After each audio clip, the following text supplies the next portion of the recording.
1914 മുതൽ നീണ്ടു നിന്ന 2 ലോകമഹായുദ്ധം നടന്നു. ഇനി മൂന്നാമതൊരു ലോകമഹായുദ്ധം നടക്കും. ആ മഹായുദ്ധത്തിന്റെ മാറ്റലുകളാണ് നടന്നുകൊണ്ടിരിക്കുന്നത്. ഈജിപ്തില്, ലിബിയയില്, ബഹ്റൈനില് അതിന്റെ അനുരണനങ്ങളാണ് നടന്നുകൊണ്ടിരിക്കുന്നത്. അല്ലാഹുവിന്റെ റസൂല് പറഞ്ഞെടുത്ത് നിന്ന് ഒരു പ്രവാഹം പോലെ നടക്കുകയാണ്. സഹോദരങ്ങളെ, ഒരു മൂന്നാം ലോകമഹായുദ്ധം ഉണ്ടാകും. ആ മൂന്നാം ലോകമഹായുദ്ധത്തിന്റെ തുടക്കമുണ്ടാകുന്നത് ഒരു രാജ്യത്ത് നിന്നാണ്.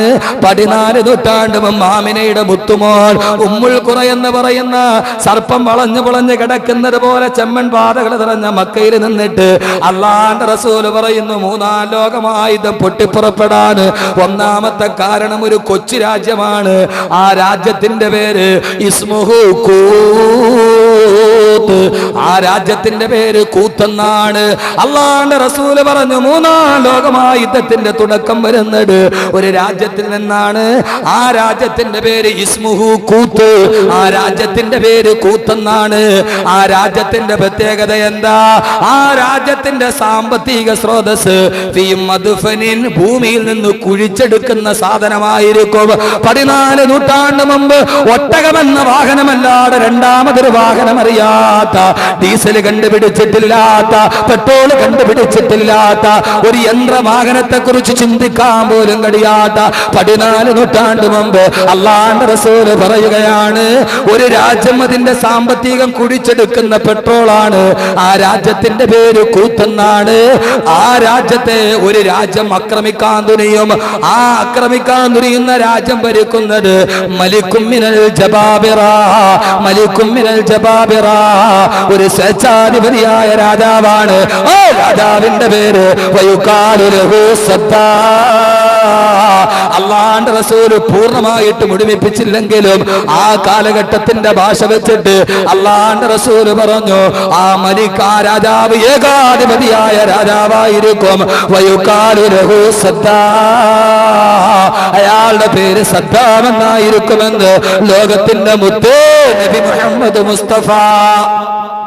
മനസ്സിലോട്ട് വരട്ടെ, ഗൾഫ് യുദ്ധം മനസ്സിലോട്ട് വരട്ടെ. ആ രാജാവ് കൂത്തെന്ന രാജ്യം, ആ രാജ്യമായിരിക്കാം പിന്നീട് കുവൈത്തായത്. ഒരു വാവിന്റെ കുറവ് മാത്രമേ ഉള്ളൂ. അതിന്റെ പേര് കൂത്തെന്നാണ്. അതിനാണ് പിന്നീട് കുവൈത്തായത്. ആ കുവൈത്തിനെ ഇറാഖ് ആക്രമിച്ചു. ഇറാഖ് തന്റെ രാജ്യത്തെ ആക്രമിച്ചപ്പോ കുവൈത്തിന്റെ ഭരണാധികാരി 14 നൂറ്റാണ്ട് മുമ്പ് മുത്തുനബിയേ, മുത്തുനബിയേ, മുത്തുനബിയേ, അങ്ങേക്ക് 1000 സലാം, അങ്ങല്ലാടെ ഇങ്ങനെ പറയില്ല നബിയേ. അല്ലാഹുവിന്റെ റസൂല് പറഞ്ഞു, ഫയതുറുബ് ഔദലിൽ മഗ്രിബി. അയാൾ ആ രാജ്യത്തിന്റെ കുവൈറ്റിന്റെ ഭരണാധികാരി പടിഞ്ഞാറിനോട് സഹായം ചോദിക്കുമെന്ന്, പടിഞ്ഞാറിനോട് സഹായം ചോദിക്കുമെന്ന്, പടിഞ്ഞാറിനോട് സഹായം ചോദിക്കുമെന്ന്.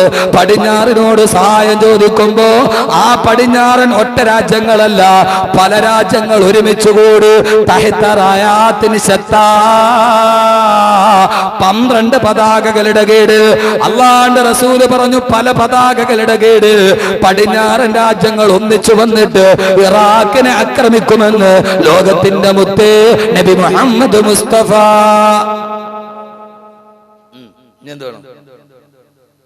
അല്ലാഹുവിന്റെ റസൂല് പറഞ്ഞു, ഇസ്മുഹു കൂത്ത്.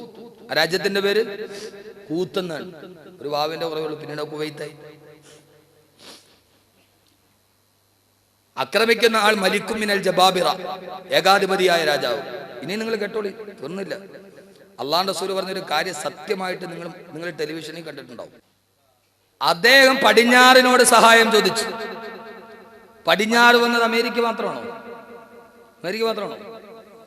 തഹ്ത റായാത്തിൻ ശത്ത, പല പതാകകളുടെ കീഴിൽ, ഓരോ രാജ്യവും അവരുടെ പതാകയുടെ കീഴിൽ ഇറാഖിൽ ഇറങ്ങി.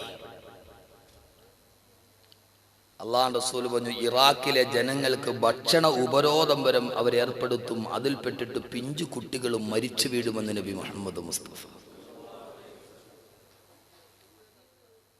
അല്ലാഹുവിന്റെ പ്രവാചകൻ പറഞ്ഞു, പടിഞ്ഞാറൻ ശക്തികൾ മുഴുവനും ഇറാഖിന്റെ പേര് പറഞ്ഞ് സഹോദരങ്ങളെ, എന്താ ഇറാഖ്? സൗദി അറേബ്യ കഴിഞ്ഞാൽ പ്രവാചകന്റെ മക്ക കഴിഞ്ഞാൽ മദീന കഴിഞ്ഞാൽ തായിഫ് കഴിഞ്ഞാൽ തബൂക്ക് കഴിഞ്ഞാൽ ഖൈബർ കഴിഞ്ഞാൽ ഖന്തക്ക് കഴിഞ്ഞാൽ അല്ലാഹുവിന്റെ റസൂല് ജീവിച്ചിരുന്ന ജീവിതത്തിന്റെ പരിപാട് കറഞ്ഞ സൗദി അറേബ്യ കഴിഞ്ഞാൽ ഇസ്ലാമിക നാഗരികതയുടെ ചിഹ്നങ്ങളേറെ നിറഞ്ഞു നിന്ന രണ്ടാമത്തെ രാജ്യമല്ലേ ഇറാഖ്?